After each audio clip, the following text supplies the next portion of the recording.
ನನ್ನ ಪ್ರಾಣಕ್ಕಿಂತ ಹೆಚ್ಚಾಗಿ ಪ್ರೀತಿ ಮಾಡಿದ ಜಗದೀಶ್ ಆ ಗಿರ್ಜೆಯನ್ನ ಮದುವೆಯಾಗಿ ಮನೆಗೆ ತರ್ತಾ ಇದ್ದಾನ. ನೀನ್ ಇದನ್ನು ಹೇಳ್ತಾ ಇರೋದು ಸುಳ್ಳು ಸುಳ್ಳು ಸುಳ್ಳು.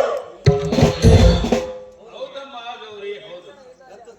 ಎತ್ತ ತಂದೆ ಮಾತು ನಿನಗೆ ಸುಳ್ಳು ಆಗಬಹುದು, ಆದರೆ ನಿನಗೆ ಮಕರಂಚಿಯ ಆಗಿ ಮದುವೆ ಆದನಲ್ಲ ಆ ಜಗದೀಶನ ಮಾತು ನಿನಗೆ ಸತ್ಯವಾಗಬಹುದು.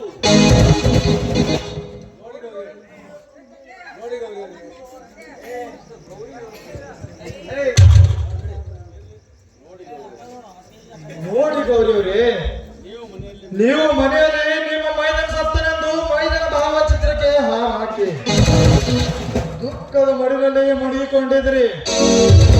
ಆದ್ರೆ ನಿಮ್ಮ ಗಂಡಾದ ಬಂಡ ಜಗದೀಶ ಗಿರಿಜ ಕೊರಳಿಗೆ ತಾಳಿ ಕಟ್ಟಿ ಮಡಿಲಲ್ಲಿ ತೇಲೋದು ನಾನು ಮತ್ತು ನೀವು ತಂದೆ ಕಣ್ಣಾರೆ ಕಂಡಿದ್ದೇವೆ. ಓಹೋ, ಅಲ್ಲಿ ನೋಡಿ ನವವಧೂರು ಹ್ಯಾಂಗ ಬರ್ತಾ ಇದ್ದಾರೆ.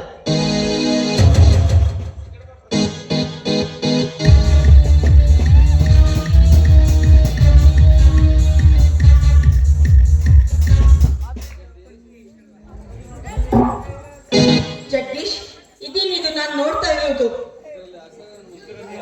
ಇದರಲ್ಲಿ ಆಶ್ಚರ್ಯ ಏನು ಬತ್ತು? ಗಿರಿಜೆ ನಾನು ಮದುವೆ ಮಾಡಿಕೊಂಡಿದ್ದೇನೆ. ಯಾವ ಕಾರಣಕ್ಕಾಗಿ? ಕಾರಣ ಹೇಳಬೇಕೇನು? ಕೇಳು. ಹಾಗಾದರೆ ಗಿರಿಜೆ ನಾನು ಪ್ರೀತಿಸುತ್ತಿದ್ದೇನೆ. ಆ ಪ್ರೀತಿಯಲ್ಲಿ ನಮಗರಿವಿಲ್ಲದಂತೆ ನಮ್ಮಿಬ್ಬರಲ್ಲಿ ತಪ್ಪು ನಡೆದು ಹೋಯಿತು. ಆ ತಪ್ಪು ಒಪ್ಪದಕ್ಕಾಗಿ ಗಿರಿಜೆ ನಾನು ಮದುವೆ ಮಾಡಿಕೊಂಡಿದ್ದೇನು ಅಷ್ಟೇ.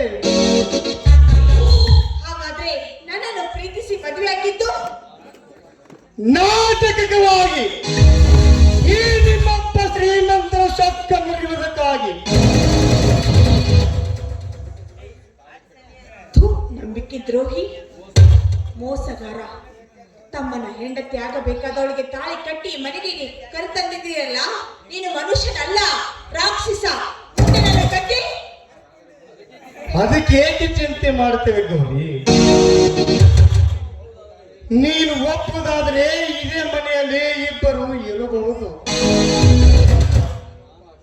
ನಾನೊಬ್ಬ ಆಶಾವಾದಿ ಹೊರತು ದುರಾಶವನಲ್ಲ. ಆ ಉದ್ದೇಶವೂ ಇಲ್ಲ. ಗೌರಿ, ಬೆಂಕಿಯಲ್ಲಿ ತುಪ್ಪ ಸುರಿಬೇಕನ್ನವರ ಮಾತು ಕೇಳುವ ಅವಶ್ಯಕತೆಯೂ ಇಲ್ಲ. ಶಬ್ಬಾಷ್ ಶಬ್ಬಾಷ್ ಜಗದೀಶ್, ಶಬ್ಬಾಷ್. ತೋರಿಸಿಕೊಟ್ಟೆಲ್ಲ ನಿನ್ನ ಕುತಂತ್ರದ ಬುದ್ಧಿಯೇನು? ಅಪ್ಪಾಜಿ,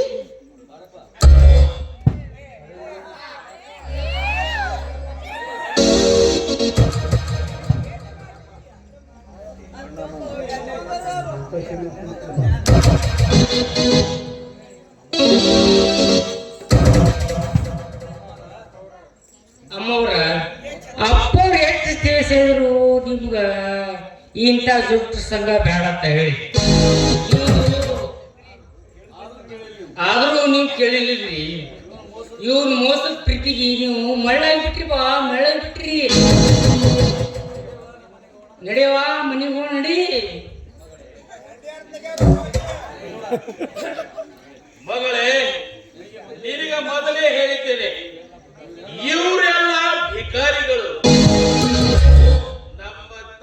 ನಮ್ಮ ಶ್ರೀಮಂತಕ್ಕೆ ತಕ್ಕವರಲ್ಲ ಅಂತ.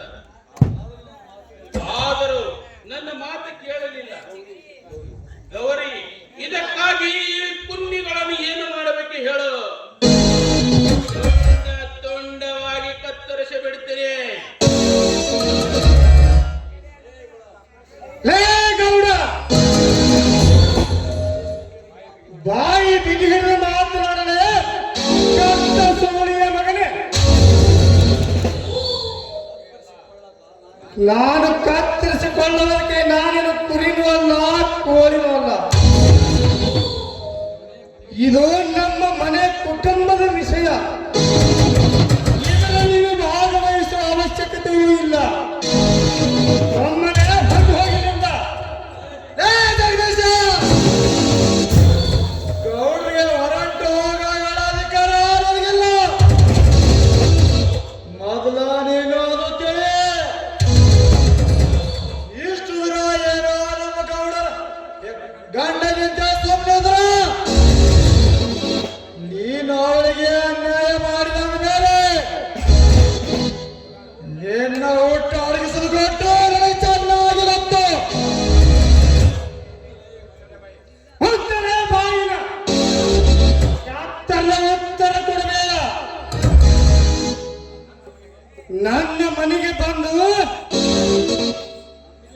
ನನಗೆ ಹುಷಾರಕ್ಕೆ ಹೇಳಿದರೆ ನಿನ್ನ ನಾಲಿಗೆ ಕೇಳುವಂತ ಆಕತ್ತ. ನನ್ನ ರೊಟ್ಟಿಯಲ್ಲಿನ ಮಗನೇ ಯಾತ್ತರ ಚಲೇ ಬಾಯಿನ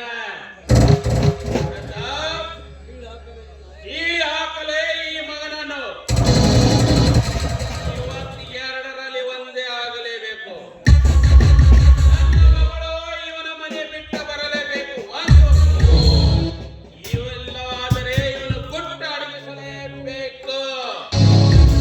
ಗುಟ್ಟ ಹಾಕು ಇವನನ್ನು.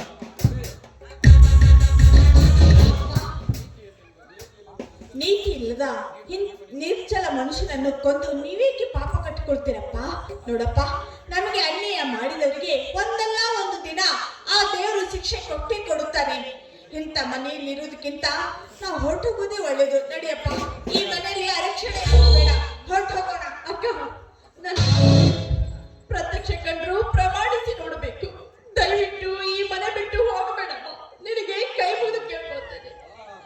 ಆಹಾ, ಮಾಡೋದೆಲ್ಲ ಮಾಡಿ ಮತ್ತೆ ಈ ರೀತಿ ಕಣ್ಣೀರ್ ಹಾಕೋ ನಾಟಕ ಮಾಡ್ತಾ ಇದ್ದೇನೆ. ಮಾಟಗಾರ್ತಿ ಅಲ್ಲೇ ನನ್ನ ಮೈದುನನ್ನ ಕೈ ಹಿಡಿದು ಬಹಳ ಸಂಗಾತಿಯಾಗಿ ಬರ್ಬೇಕಾದವಳು ನೀನು ನನ್ನ ಜೀವನವನ್ನೇ ಹಾಳು ಮಾಡಿದಲ್ಲ. ನಿನ್ನಂತ ನೀಚ ನಂಬಿದ್ದಲ್ಲ, ಪಾಪಿ. ನಡೆಯವ ಸಾಕಿ ನಡಿ. ಇಂಥ ಹೊಲಸು ನಾಯಿಗಳು ಸವಾಸನೆ ಬೇಡ. ನಡೆಯವ ನಮ್ಮ ಮನೆ ನಾವು ನಡಿ. ಗೌರಿ, ಸತ್ಯವನ್ನು ಸವಿಸ್ತರವಾಗಿ ನಿನಗೆ ಹೇಳುತ್ತೇನೆ. ಸಿಟ್ಟಿನ ಕೈಯಲ್ಲಿ ಬಿಟ್ಟು ಬುದ್ಧಿಯನ್ನು ಕೊಟ್ಟು ಈ ಮನೆ ಬಿಟ್ಟು ಹೊರಗೆ ಹೋಗಬೇಡ. ದಯವಿಟ್ಟು ನನ್ನ ಮಾತು ಕೇಳ ಗೌರಿ. ಸತ್ಯವನ್ನು ತಿಳಿದ ಬಳಕೆ ನಿನಗೆ ಹೋಗಬೇಕನ್ನಿಸಿದರೆ ಹೋಗು. ನಾನು ನಿನಗೆ ಬೇಡ ಅನ್ನಲಾರೆ. ಗೌರಿ,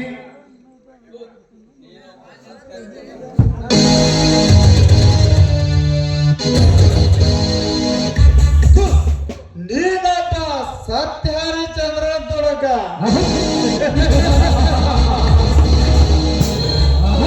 ಏ ಜಗದೀಶ್, ಅಂದ ನಾನು ನಿನ್ನ ಮದುವೆ ಸಂದರ್ಭದಲ್ಲಿ ಒಂದು ಮಾತು ಹೇಳಿದೆ, ನೆನಪಿದ್ದಿರಬೇಕು. ಈ ಹತ್ತೂರ ಒಡೆಯನ ಮಗಳ ಗೌರಿಯಿಂದ ನಿನ್ನಿಂದ ದೂರ ಮಾಡಿ ಮಾಡ್ತೀರಂತೇಳಿ ಅದು ನೀನು ಈಗ ಕಣ್ಣಾರೆ ನೋಡಿದಲ್ಲ. ಏ ಜಗದೀಶ, ಬರುತ್ತೇನೆ ನಿನ್ನ ಗೌರಿಯ ಜೊತೆ.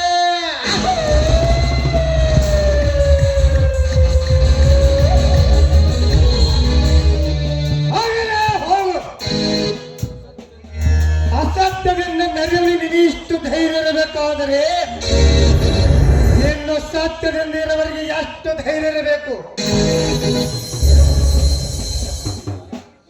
ಗಿರಿಜಾ, ಈ ಮನೆ ಮಾನಕ್ಕಾಗಿ ನನ್ನ ಪ್ರಾಣ ಹೋದರೂ ಚಿಂತೆ ಇಲ್ಲ.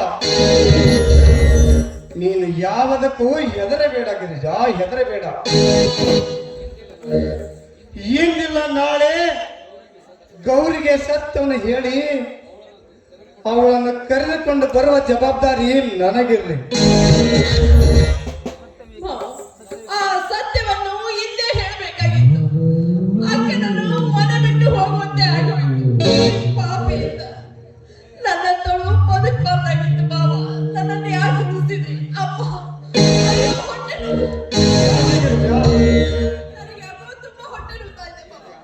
ಯಾಕೆ ಗಿರಿಜಾ ಏನಾಯ್ತು ನನಗೆ? ನಡೆ ಡಾಕ್ಟರ್